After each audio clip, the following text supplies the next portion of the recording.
Hi guys! చాలా days నుంచి నాకు చిన్న డౌట్ ఉంది. సైలెంట్ స్టడీ బెటరా? లేదంటే మ్యూజిక్‌తో చదవడం బెటరా అని. మీకు ఆన్సర్ ఈ వీడియో ఎండింగ్‌లో వచ్చేస్తుంది. సైలెంట్ స్టడీ అంటే ఏంటంటే డీప్ ఫోకస్ ఇస్తుంది. దాంతో పాటు స్ట్రాంగ్ మెమరీని బిల్డ్ చేస్తుంది. అలాగే ప్రాబ్లమ్ సాల్వింగ్ స్కిల్స్‌ని కూడా ఇంప్రూవ్ చేస్తుందనమాట.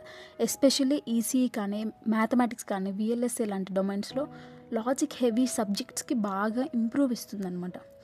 మ్యూజిక్ స్టడీ మూడ్ని బూస్ట్ చేస్తుంది, స్ట్రెస్ని తగ్గిస్తుంది. But only soft instrumental music అయితేనే వర్క్ అవుతుంది. లిరిక్స్ ఉన్న సాంగ్స్ కానీ అయితే మన మైండ్ అంతా డిస్ట్రాక్ట్ అయిపోతుంది. సో అవి యూస్ చేస్తే మనకి కొంచెం రిలాక్సేషన్ వస్తుంది అనమాట. సో ట్రూత్ ఏంటంటే అందరికీ ఒకటే మెథడ్ ఉండదన్నమాట. న్యూ ఆర్ కాంప్లెక్స్ కాన్సెప్ట్స్ని నేర్చుకునేటప్పుడు silent is best. But revision or repetitive task చేసేటప్పుడు లైట్ మ్యూజిక్ అనేది హెల్ప్ చేస్తుంది అనమాట. సో ఫైనల్గా ఏం చెప్పాలనుకుంటున్నానంటే సైలెంట్ స్టడీయా లేదంటే మ్యూజిక్తో చదవడం ఇంపార్టెంటా అంటే రెండు ఇంపార్టెంట్ కాదు. రోజు కన్సిస్టెన్సీతో చదవడం అలాగే కాన్సెప్ట్స్ని క్లియర్గా అర్థం చేసుకోవడమే important. Thank you for watching. Please do like, share and subscribe our channel. Thank you.